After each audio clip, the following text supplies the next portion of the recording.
Hi, I'm Lori from HIS Talk. Welcome and thanks for joining us for today's webinar entitled Electronic Health Record Divorce Rates on the Rise, the 4 Factors that Predict Long-Term Success. It's supported by the Breakaway Group, a Xerox company. Attendee phone lines have been muted to prevent background noise. You can use GoToWebinar's questions box in the console to submit questions to our presenters at any time.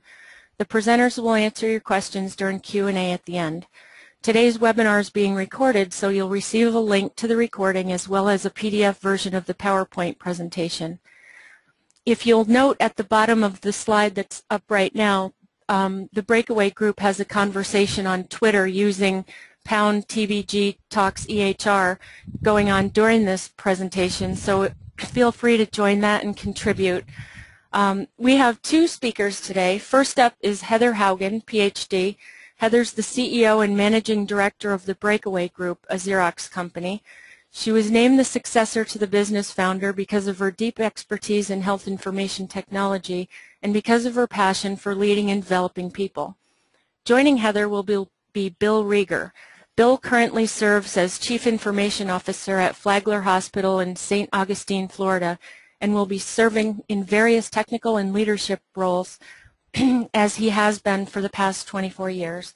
With that, I'll turn it over to you, Heather. All right. Thank you, Lori. Welcome to the session. I wanted to say we've had some fun with the session name and an analogy and even a video, and it's pretty insightful into the way we work, first of all, because the video has gotten a lot more attention than the abstract. Imagine that.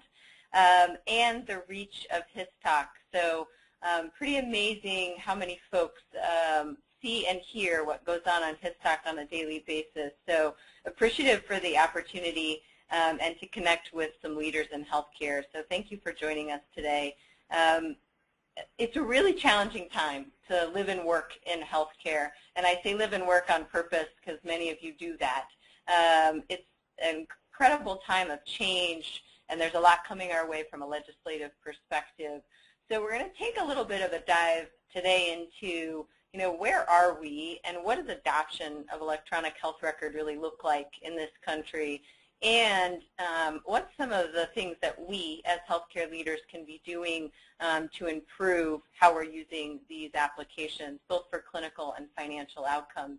I'm joined by Bill Rieger, and I think you will find some of their experiences and particularly how they have led this effort to be really informative. And so thanks, Bill, for agreeing to do that. I think people want to hear how things actually work in healthcare. So let's get started. We know, all of us, that EHR implementations have a ton of momentum right now, probably, as most of us know, because of some of the meaningful use legislation, High-Tech Act, but we're seeing some very big increases in both basic EHR implementations and comprehensive. So it makes sense for us to be thinking a little bit about how the impact of those implementations is having on us as healthcare leaders. The divorce rates, however, are suggesting that some of the work we're doing that requires replacement of those EHRs or a change in what we're doing is one of the suggestions that maybe we haven't gotten to the right level of adoption. So despite the fact that we've implemented a system, I think the next question many of us have is, are we using these systems well? Do we have the right workflows? Are we using best practices to really suggest that we're getting some of the clinical and financial outcomes that we are looking for?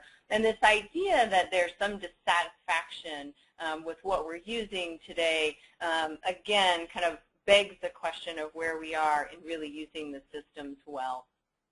So we started this research in 2009, actually before meaningful use regulations came out. And it's been validated in many ways by some of the other things that you have seen coming out from the ONC and some of the other research that you will be looking at as healthcare leaders. So first, we recognize that clinician adoption, especially physician adoption, is a pretty significant challenge for most of us today and continues to be despite the fact that we have a high number of implementations. And so we spent some time mainly talking to physician leaders. Also, I'll show you some work we've done with CIOs, definitely a decision maker and a process for them in the implementation side of this.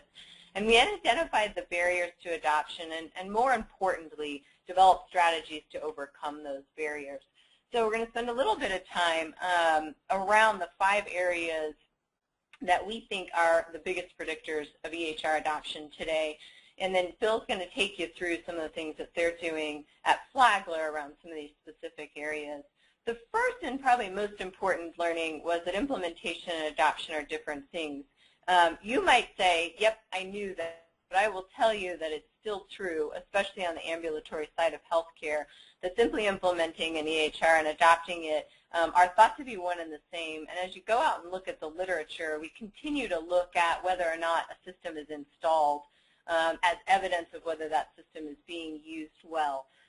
So we'll talk a little bit more about that as we get into the presentation. Leading adoption is still oftentimes directed at the CIO, an important player, absolutely stakeholder in this. And yet we know that if you don't get to the clinicians, especially the influential clinicians in the organization, and have that communication coming from those folks and their belief that this is an important part of the process, we're missing something pretty significant there. Traditional training methods, part of the research was really interesting around how we were teaching folks to use the applications, putting them in classrooms. Oftentimes, physicians weren't attending. That was some of the main feedback that we heard in the research.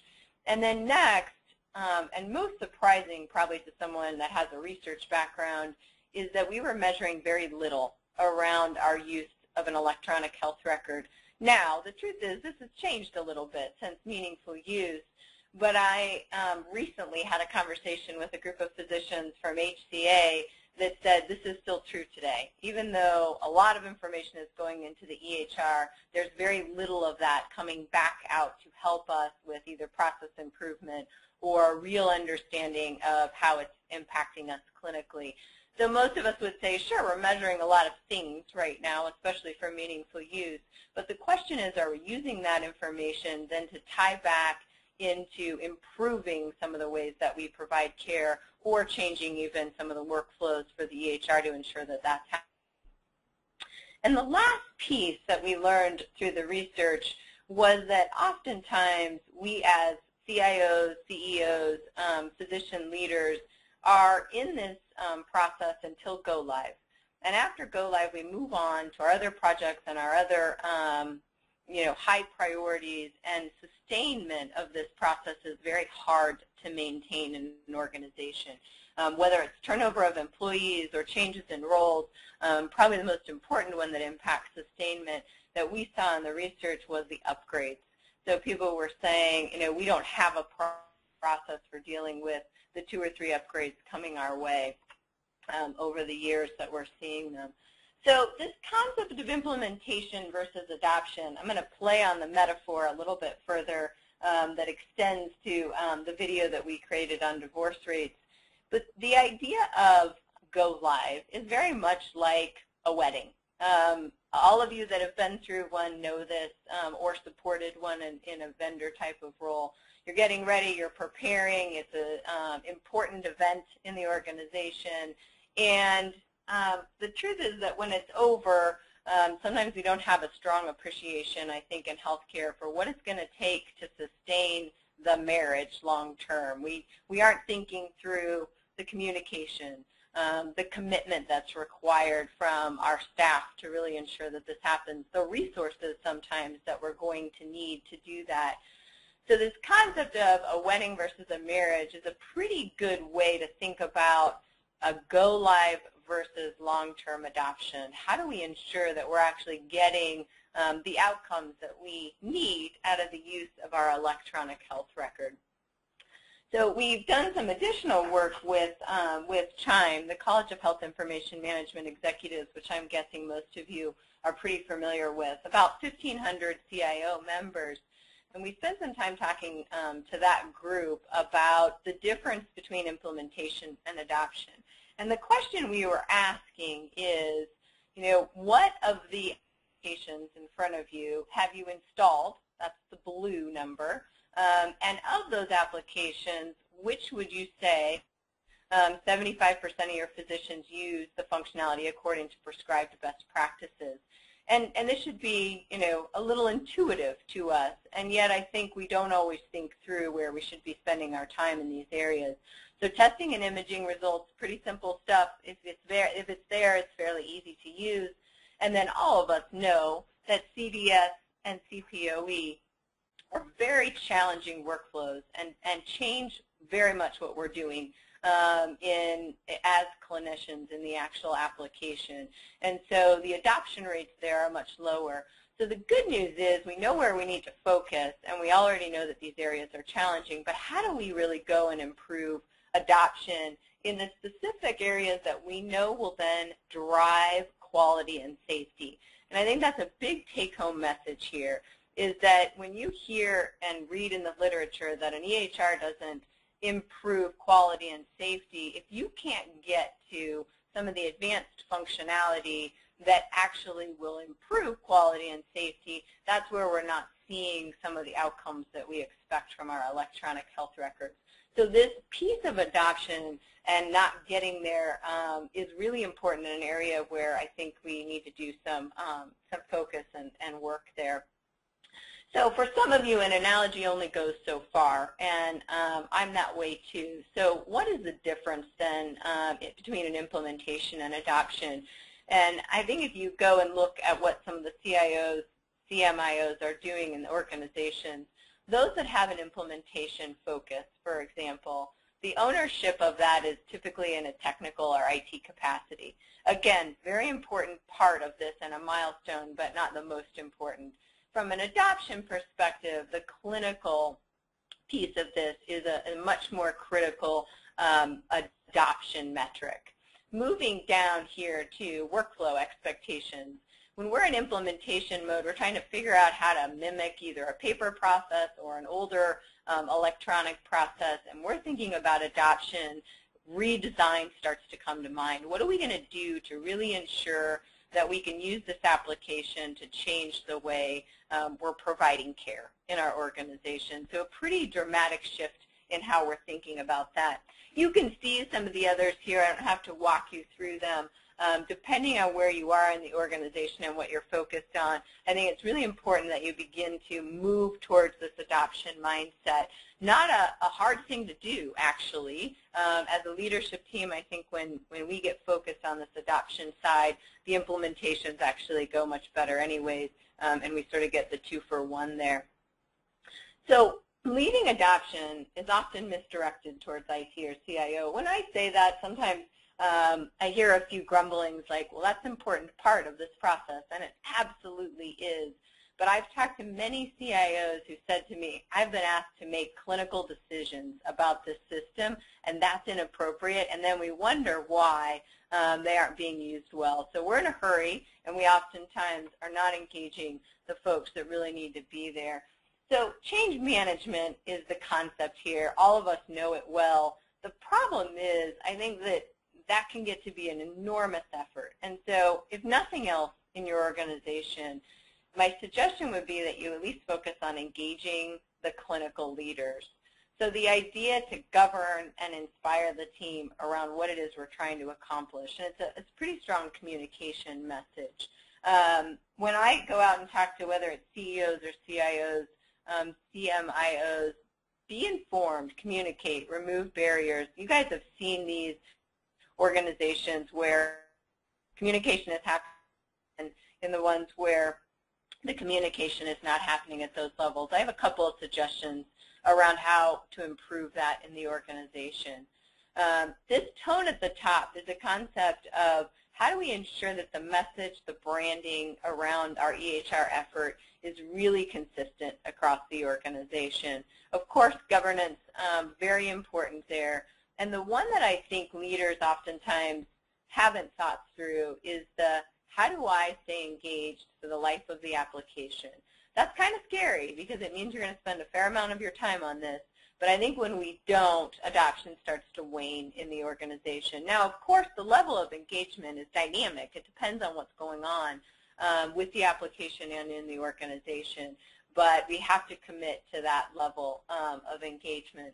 Really simple things you can be doing around gauging leadership engagement, measuring leadership engagement. Very simple tools. We use some qualitative measures that we ask end users. Understand how the application impacts your job. Look at how they are receiving the change and their comfort level with that change. When these numbers around change management are in the 70s or below, there's work to be done in the organization before adoption can happen. When you start to see them in the 80s and 90s, I think you're closer to being there.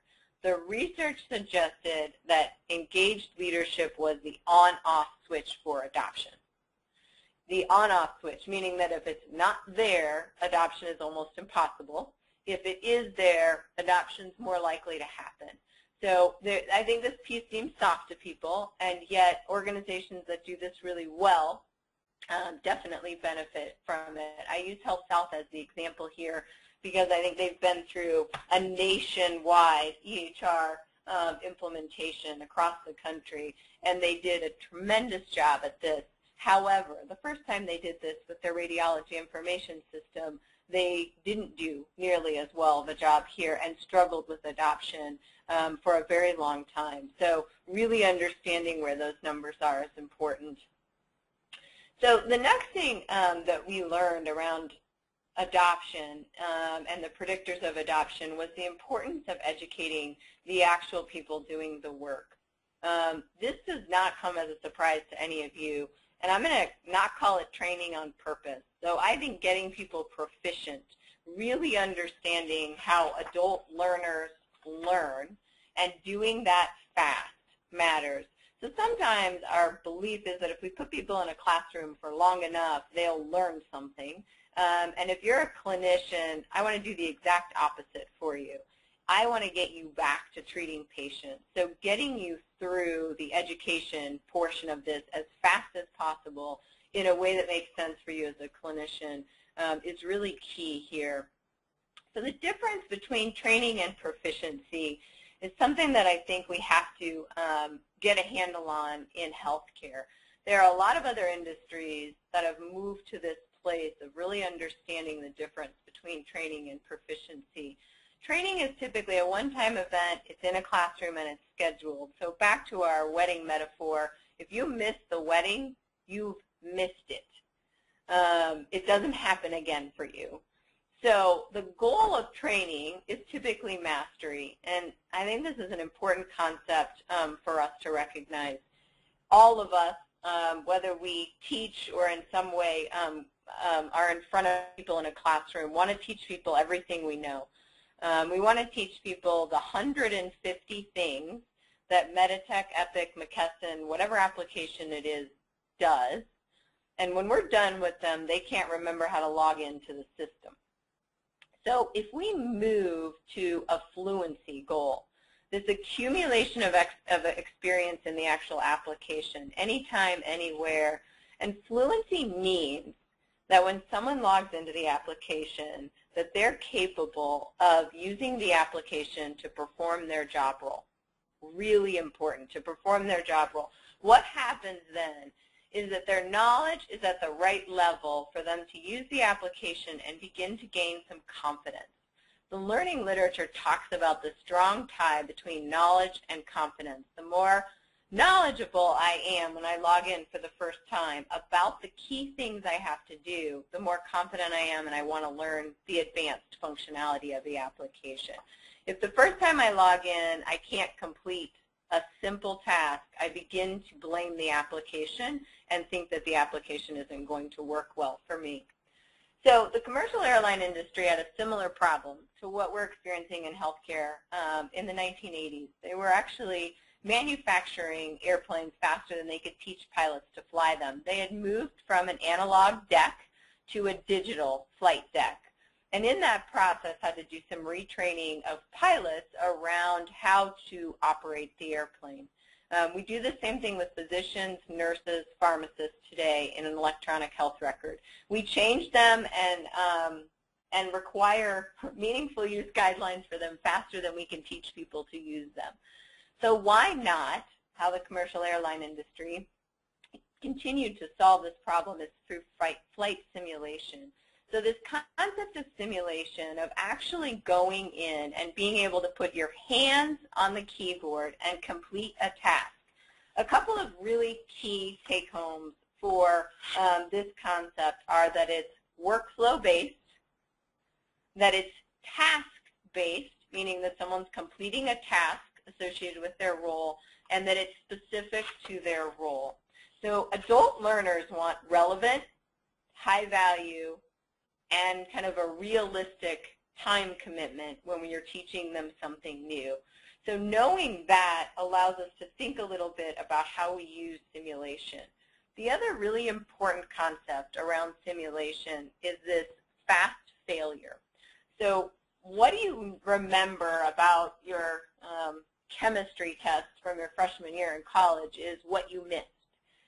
All of us have this kind of process of when we miss something, we actually have some memory for it, and oftentimes being able to then immediately understand what the right answer is in a simulation causes the learner to learn much faster.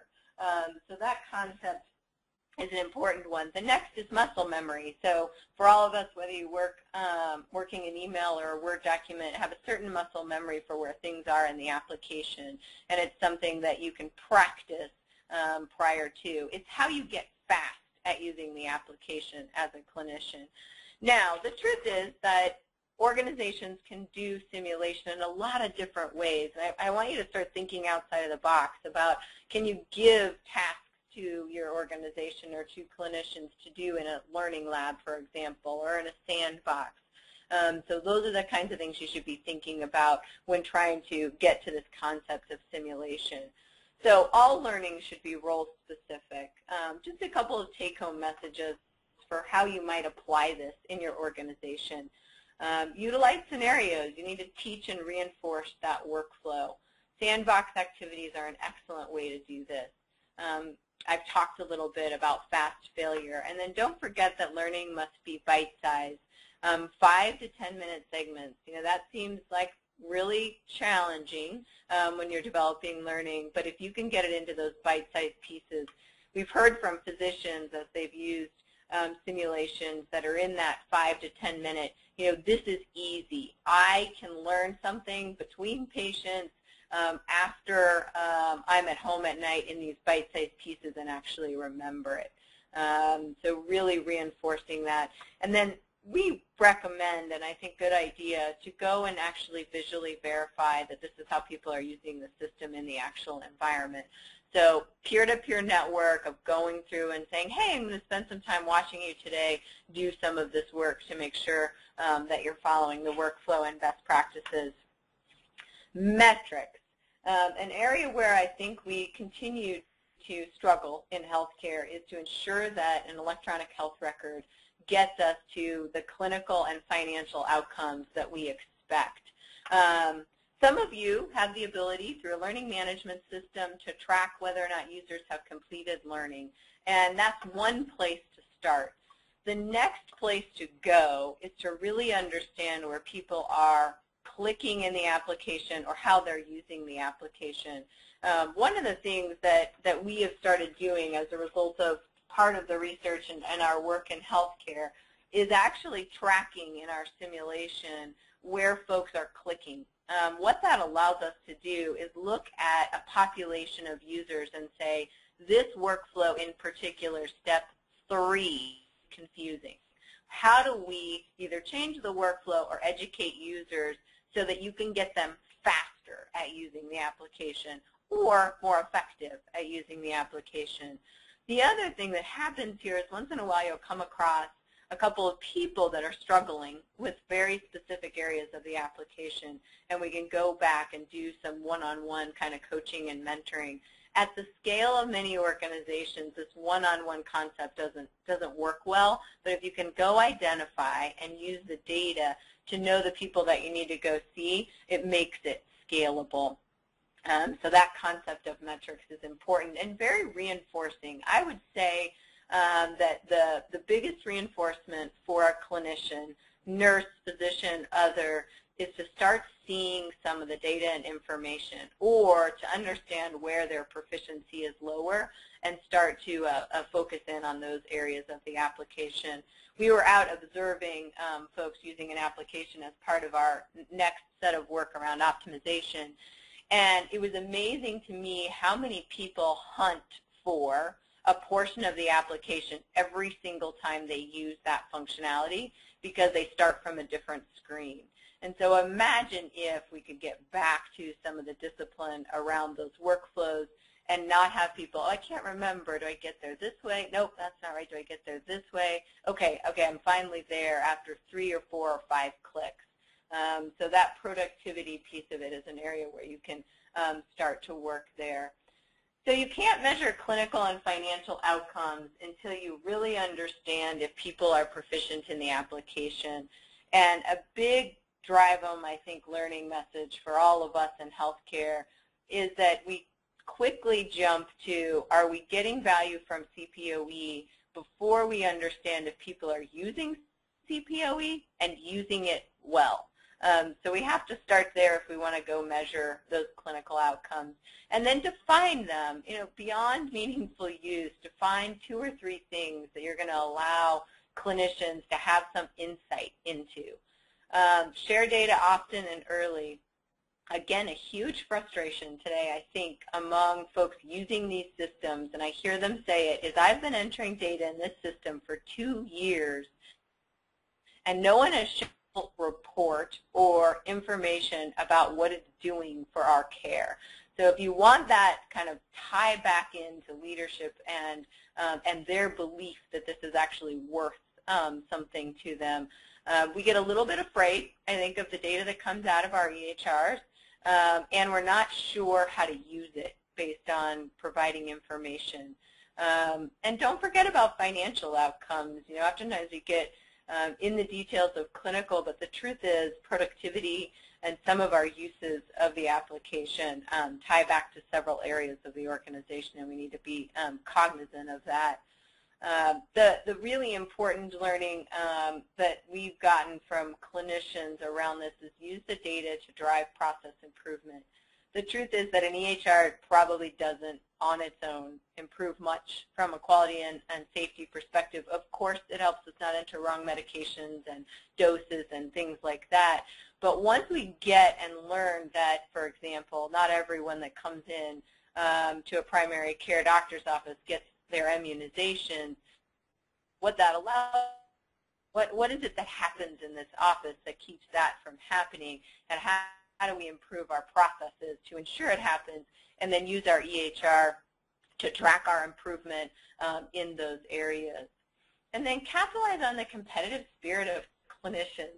I think we don't do this enough. We require and we comply and we do all those things, but do we say, listen, these are some organizations that are doing great work around using their EHR. Let's figure out how we can drive that same process in our organization. And even among departments, we see that that works pretty well. The last piece of this that I'll talk just a little bit about is the importance of sustaining EHR adoption and what happens when you don't, and the investment. And when I use the word sustainment, it's the people, processes, and evaluation of adoption over time.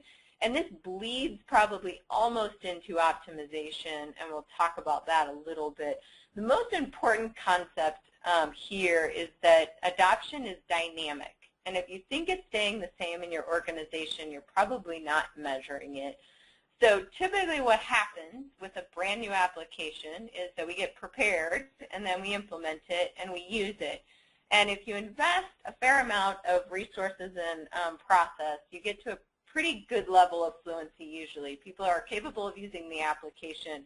And as we're talking to organizations, there's a fair amount of them that live in this kind of fluency area. Very few of us in healthcare today are at an optimization level. We'd like to be there, but that takes a fair amount of additional work around best practices and workflow, and that's a hard place to get to. But about the time that we've had 2, 3, 4, 5 upgrades and some turnover of employees at various levels, we are back in this kind of trough, oftentimes, of low adoption. And adoption erodes over time if we're not paying attention to it. And it takes a lot less resources and money, in all honesty, to stay at a high level of adoption than it does to recover. And in truth, this is sometimes where we divorce our electronic health record, right down here in the upgrades, additions, when we're back down below threshold proficiency. Now, the truth is that there are really good reasons why some healthcare organizations choose to move to a new vendor. Things change, their strategy changes, how they're using the application and how it interfaces among other applications. All are great reasons to make some changes. But if we're making those changes simply because we haven't achieved adoption or because adoption erodes over time, that's a place where it deserves our attention. So around sustainment, really identify the roles needed after go live. What do people have to do post go live? And how do we define governance for sustainment? I'm guessing all organizations define governance now before go live, but what does that governance model look like 3, 5, 7 years past that? And continue the process of updating learning materials. Those materials are often out of date after go live. That's when they're out of date. And we have to pay attention to what does that process look like. It's something that if you can get good at and fast at, is very helpful to the organization, and people go and look for it. Annually or quarterly assessments, and random is fine. I come from a pretty strong research background, and I like to look at whether or not we have enough power to test a difference. But the truth is that when you go out in the organization and go into departments and observe, that's when you will learn the most about how your application is being used. And use your peer networks. I want to learn from someone that's similar to me. I want to learn from another physician. I want to learn from another nurse or pharmacist or physical therapist. So use those peer networks to help you. The last thing I'll talk about is the optimization piece, and this is really early on for us. We're working on what does it look like to optimize the use of an EHR, and we did some chime work just recently, and about 60% of CIOs are saying that one of their top priorities in 2015 is optimization of their EHR. Shouldn't surprise any of us. Many of us have an EHR now, and we've got to go figure out how to use it better. Big, complex systems. So you can see some of the facilitators there. Some of those are ones we've talked about throughout this, but I think this continuous workflow adaptations, we're sometimes afraid to change workflow after go live because we've spent so much time working on it before go live, but it has to continue to evolve. And the barriers are a place where we should focus a little bit more. Singular focus on meaningful use, the check boxes and things, there's some real value in some of the things we're doing there, but we have to move beyond that and ensure that we're getting what we need. Memorization versus real understanding of the application and handoffs between clinicians. That's where things still get a little dicey from a quality and safety perspective around an electronic health record. So I want to move to thinking about this as just graphically 4 pieces of a puzzle, and all of them are equally important. Engaged leadership is the start and the on-off switch for adoption. Getting folks proficient in the application. If you don't have that, we'll always struggle with adoption. If you can measure those changes and know what's going on in your organization on the clinical side of using the application, you can drive engaged leadership, really nice connection between those two.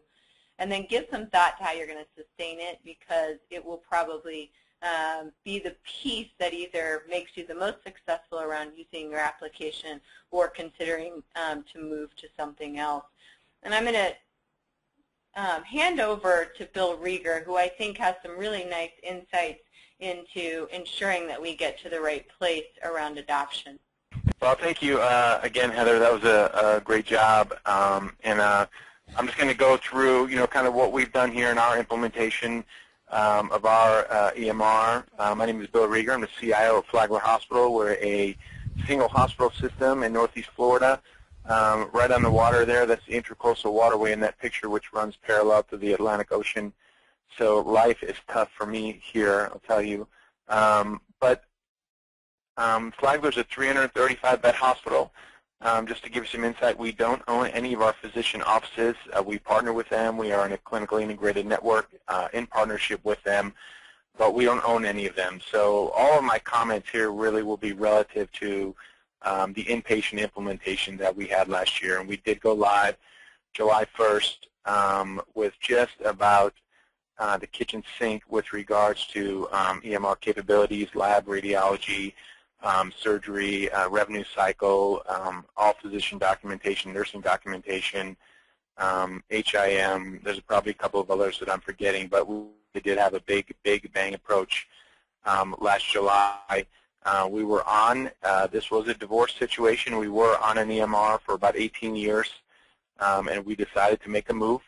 It was a strategic decision in the organization and the board put together, and so we went through a search process and selected an EMR and moved forward and went live last July. But before we went forward, we knew we wanted to take a different approach relative to training than what was considered traditional, which is really instructor-led classroom type training. And my CEO has a special affection for education, I believe. Or when he retires in a few years, he's probably going to become a professor at college in the town here. So he has an affection for it and did a lot of research on it, and he was encouraging us and challenging us to find a different way. He just didn't want physicians to sit in a classroom forever. He really didn't want any of the staff to sit in a classroom forever and learn things that weren't relative to what they do every single day. So that was his charge and challenge to us, to find a different way to educate and make it sustainable and find ways that we can engage with the team. We had already considered, optimization versus implementation. In the very beginning, we kind of learned from other people's implementations that it just doesn't end after go live. That's really the beginning, and that's the message we had to our team, that we're on a big project plan and a big race to get to the beginning of the starting line, not the end. So that was kind of the challenge that we had. Some of the things we had put in place already before we engaged with the breakaway group, and we found them at our primary vendors kind of users group meeting, and they were there. And before that, our primary vendor gave us the book Beyond Implementation, and our CMIO read it and instantly bought 15 copies and gave it to everyone on the executive team and a few board members. And really, the concepts that Heather were just talking about that are in the book put words to what we were all thinking and feeling here at Flagler as we were getting ready and going through this process. And so we adopted this book very quickly and started moving forward with, how do we put some of these things in place, and found out about the products that were offered from the breakaway group. And really, it was a good match for where we were at the time.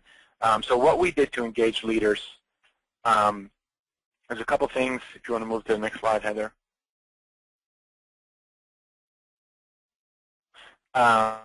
We did create a governance model.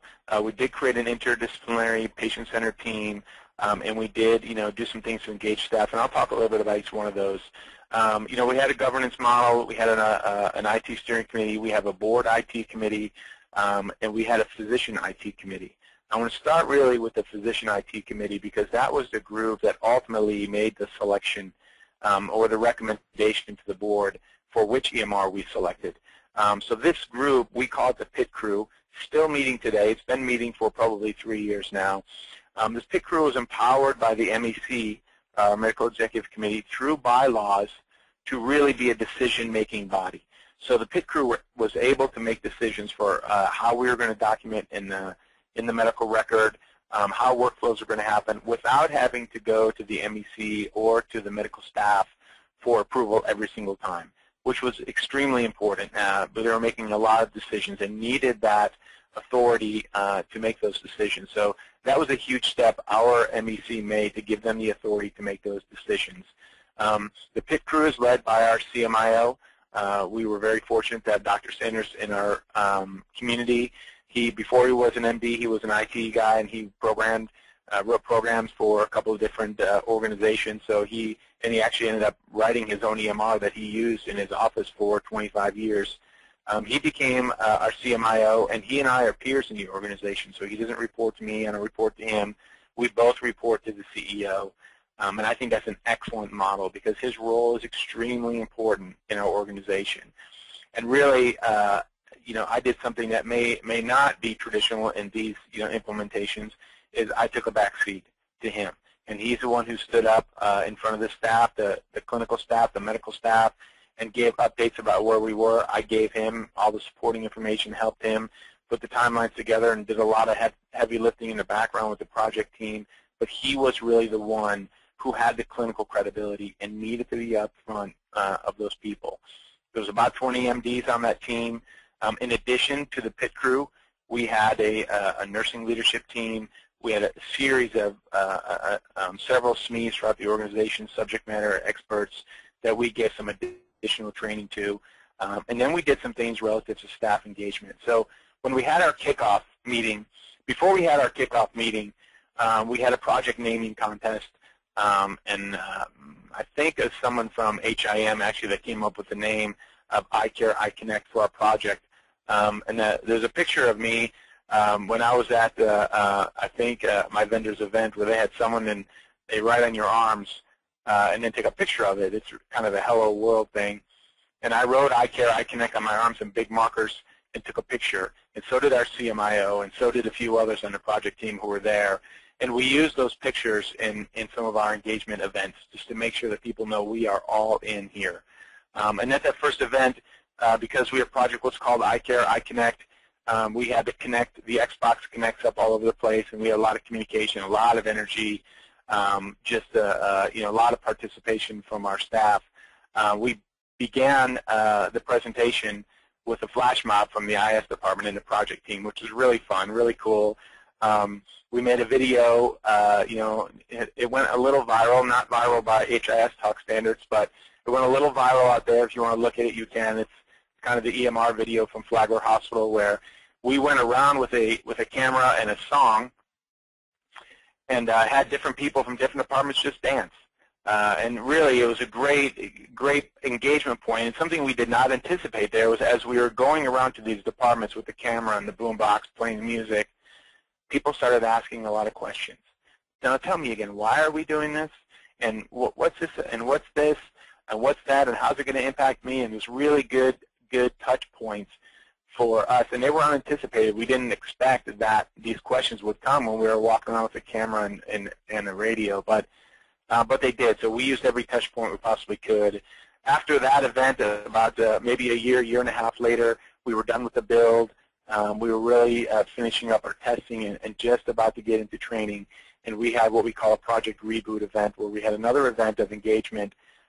In between those two events, we had mini events. We had many touch points of communication, expectation setting, PIT crew meetings, nursing optimization committee meetings, all kinds of touch points with our end users, with the subject matter experts, with the stakeholders, just a constant communication. A key word that we used for this project was transparency. We just had a high level of transparency for everyone who wanted to know what was going on. We had the information available to them. And in that project reboot event, we engaged at a different level. And one of the concepts we brought into that event was a finish strong concept. I just read a book maybe 3 months before this called Raising a Modern Day Knight. And in that book, the author talks a lot about the power of ceremony. And ceremony is a very powerful thing. You all, Heather, mentioned the wedding. We all remember that. You remember your college graduation event. You remember specific ceremonies. They're important. And so we wanted to use that power of ceremony to engage our teams, and we did. And so we married that with the concept of finishing strong. Dan Green wrote a book called Finish Strong, and it's really just a collection of little stories about people who've had to overcome great obstacles, and they finished strong. And everyone can start something, but few people finish as strong as they start, and we wanted to finish really strong. So what I did was I bought 150 of Dan Green's books and put them in boxes and partnered with our nursing directors on a secret mission. And they took those books and brought them into patient rooms and had patients sign them. So all these books were signed by patients. We had our Project Reboot event, and I bought these Project Reboot Finish Strong bracelets. They're little, plastic or rubber bracelets that go around your wrist. And in a ceremonious fashion, we had everyone put on the bracelet, and we had everyone agree that we would not take this bracelet off until go live. And I don't know if people did or didn't. They all say they didn't, but who really knows? And then we handed out the books, and I opened the book and made sure that everyone knew that this is why we're doing this project. We're doing this project, to make things better for our patients here in our community, ultimately. And you're doing a project for the patient that the name that's in your book.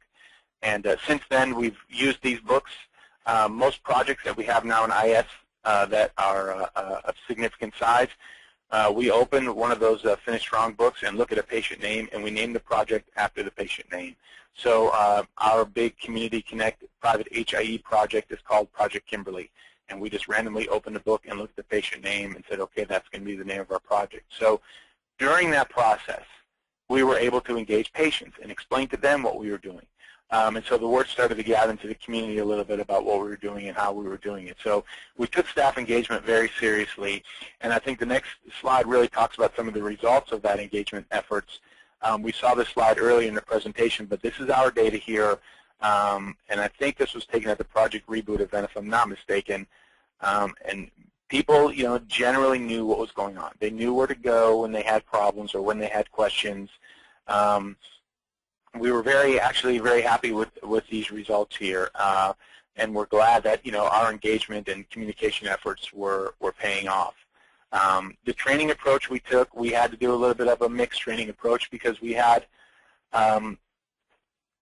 we had to have some instructor-led training, and if you want to go to the next one, Heather. We had some instructor-led training and then some, simulator training. With the providers, we had 100% simulator training. And I'll say, what we did have, I think it talks about this. Yeah, at the last slide we'll go over some more statistics, but when we had a lot of, classroom time originally planned. This is before some more nudging from our CEO. We had a lot of classroom time planned. We had physicians starting training 6 months before go live because, like you guys, we have limited conference room space. We have limited, we don't have unlimited funds, so we had to only get so many trainers, and we have so many conference rooms, and each training class was, however long it was, we had to start 6 months before go live in order to get everyone trained and then do some retraining of our super users. So, we were very glad to partner with the Breakaway Group and really and leverage the simulators, especially with the providers. And what we did with the providers was we made training mandatory. We did include our education team here and allowed them to get CME credits for taking the simulators. But we made it mandatory. We went to the point where they would lose their credentials to practice here if they didn't go through the training. And of course, that had to be approved by a medical executive committee, so they were on board with it. Our physician leadership was on board. Our executive leadership was on board. The board was in agreement with this as well. So I would say that we had great participation as a result of that, but there were some physicians on the day of go live who lost their credentials. And there were some physicians on the day of go live who sat through all the training in one day, went through all the simulators, so we could give them their access. But even today, if a new physician comes on board here, they're not credentialed until they go through that training process that our physicians went through before. With regards to nursing and some of the ancillary areas, they were able to do the training at any time. We had classrooms set up with computers in there so they could go in there, and we kind of measured all that. Same thing for all the other areas. With our super users, we did have a blend of simulator and instructor-led training. For a lab, we had some instructor-led training and business office. There were a couple of specialty areas where we did do a combination of things, but for the most part, we were simulator-based training. And the next slide here talks about our outcomes, the proficiency that we had. Overall simulation course completion, 94%, providers, 92%, and then the practicum exam average score. Those practicum taken at different intervals through our training, average score 93.9, which I think was very good. The next slide talks a little bit more about outcomes. So on the right side of this slide, it talks about a reduction in training schedule, time, and cost. And I'll just say this is real numbers. This is not fluff.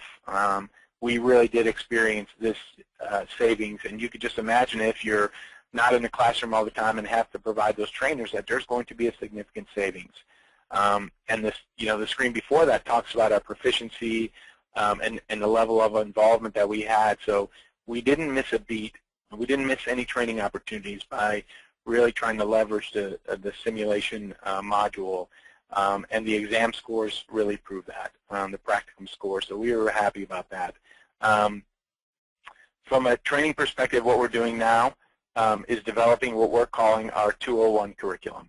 So 101 was, we're getting off the ground. 201 is we've just been through a year of optimization, and we're fixing to go through. That's a southern thing, sorry.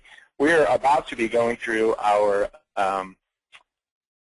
first major upgrade. And we've done an upgrade for meaningful use, but really this next upgrade we're going to be doing has a lot of workflow improvements from our vendors. So we're excited about that, but we feel strongly that we need a new curriculum, and we're going to be engaging with the breakaway group to help us do that. On the left side of this is a CPOE number. So the CPOE number at the start, first day, first week, was 73, 74%. It was great. And like everywhere else, our physician says, holy cow, this is real and it stinks. And so it went down. And we had to re-engage. We used our pit crew. We put all those things in place, and we just leveraged what we put in place. We leveraged our pit crew. We leveraged our relationship with the medical exec committee. We leveraged our IT board committee and kept pushing through and persevered and really tried to optimize.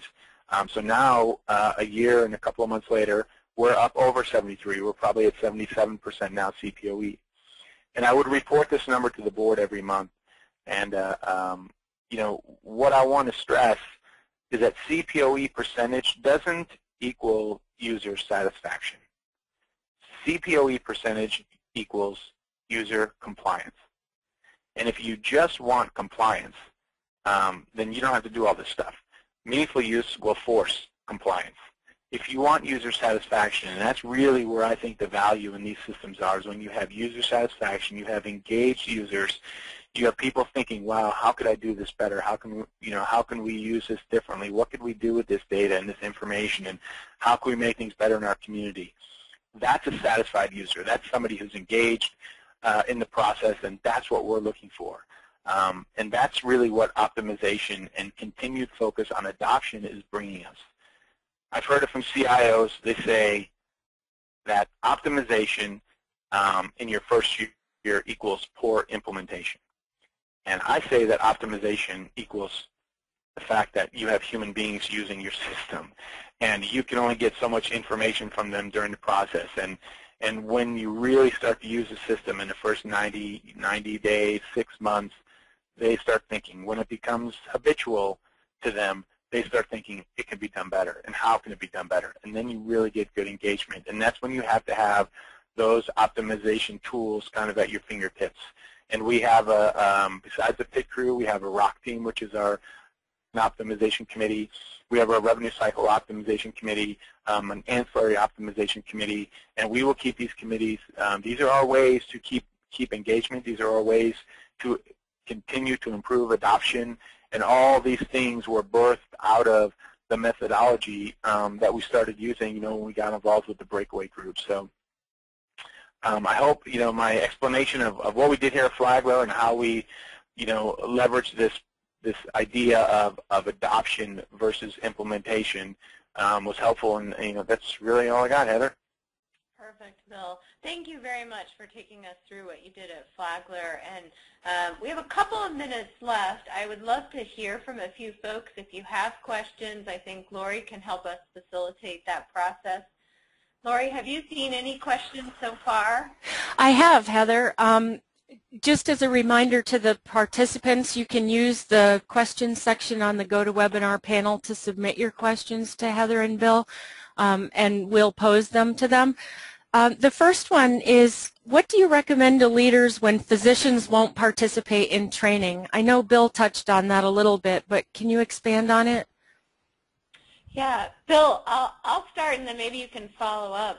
I think requiring proficiency, considering how complex these applications are and how much they affect patient care is the first place to start.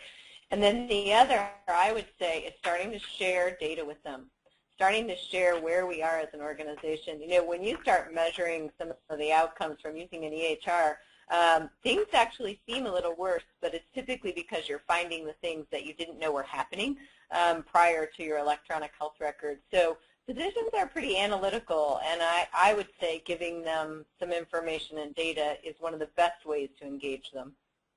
Bill? You know, I would agree with that. To show them, you know, the results of the benefits of this is good. This is much easier today than it was 20 years ago when some of the early EMR adopters were doing this. And when I first started out in my career, we were at a hospital, and trying to get physicians to use it without making it mandatory was very difficult.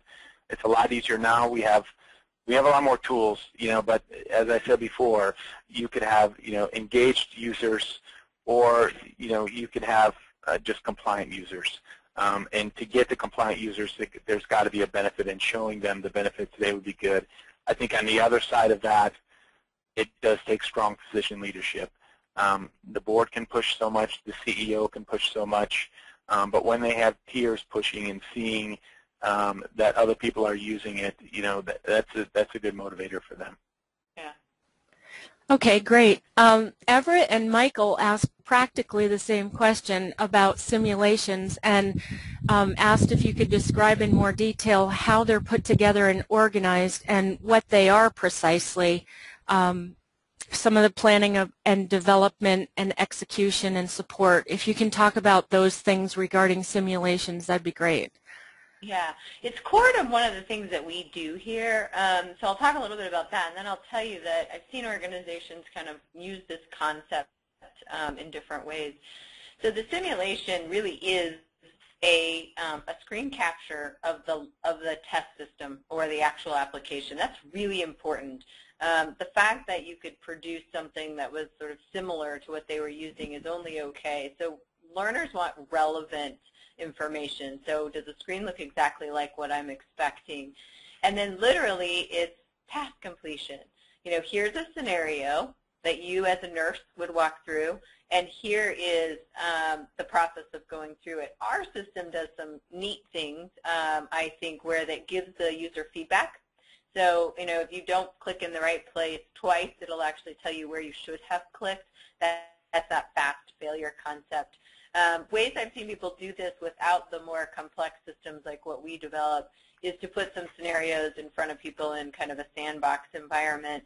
But the nice thing about what we do is that it allows you to track where people are clicking in the application and actually how they're doing overall. Again, 5 to 10 minutes, and it really does look like you're simulating the actual environment, and that's what builds the confidence of the user. Bill, is there anything else you would say there around your experience with simulation that's a little bit different? No, I think you covered it well. You know, it really is just like you're in the application, because essentially the tools that are used to capture that are people, you know, our training staff going live through the application doing exactly what the end user would be doing. So it is very much a live capture of what they will be doing in the production environment. Yeah, and I think the most important thing is to validate workflow. So everything that we do is workflow-based, and it's one thing, again, to just show people features and functions of an application. Your brain doesn't work that way. The way your brain works is to walk through a task and understand what happens before you and what happens after you and kind of the context for what you're trying to do in the application. I think this one I think is for Bill, and it goes back to the topic of physicians participating in training. This person wants to know how you were able to strike a balance between taking away clinical time and encouraging and actually mandating the training for the physicians? Well, I think that was part of the reasons why we went with simulator-based training, because we didn't necessarily have to take away clinical time for the physicians. They were able to do this training from anywhere. They did not have to be on the grounds of the hospital or in their office. They were able to do this training anywhere, anytime, whenever their schedule allowed for it. And they were given, ample time with regards to number of weeks to complete this training. So we did not have any, pushback or any complaint saying you're taking up my clinical time. If we were to do the classroom training and make them sit through 4, 6, 8, 12 hours of training, of course that would most likely be during the day or sometime early evening. It would take away from some of their time, but the fact that this simulator-based training is online, available to them wherever, whenever, it really reduced, if not completely removed, the issue of taking away from their clinical time. Okay, thanks. Heather, can you answer this one? What authoring tool do you use to create the sandbox simulations? Captivate. We use pretty standard tools on purpose because we really want to ensure that we are allowing the organization to invest a little bit in their own people, long-term understanding what the tool set is and being able to use it. So we typically stay with clients 3 to 5 years, but they actually receive all of the process and work product, and so we want to make sure they can use it if they want to. So we use a standard set of Adobe tools. Okay, and this is another one for you, Heather. Just to clarify, is this something the Breakaway Group is creating using software that's on top of the EHR software in a particular environment? Yeah, it's a great question and a good kind of differentiation is that's exactly what we do. We're completely vendor agnostic, meaning that we do this for Epic, McKesson, eClinicalWorks, and we have a place called Promise Point where all of the simulation, education, communication all lives, and it's a simple portal which can be part of the portal in an organization or something on the desktop, but it's a place where adoption is essentially housed, has some nice tools in it.